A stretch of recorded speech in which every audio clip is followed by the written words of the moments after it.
the wiggle expression. It's so random. Shame when you apply to scale, the width and height don't match. We can fix that. I mean solve. Oh, forget it. Hey, and welcome to Solving FX. Okay, here's the shape or solid or whatever, and hit S on the timeline to expose the scale property. Hold Alt and click on the stopwatch.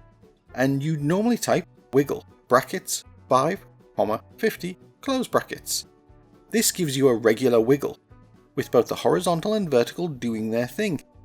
Trouble is, the wiggle expression is smart enough to know if it's being attached to a property with 1, 2, or 3 dimensions, and as a result produces an array of wobbling units. To make a uniform scale wiggle, we need to bypass that array by only picking the first option.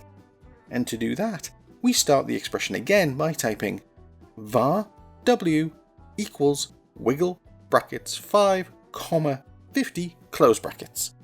So 5 times per second, select a random value up to 50% in this case, away from the original value.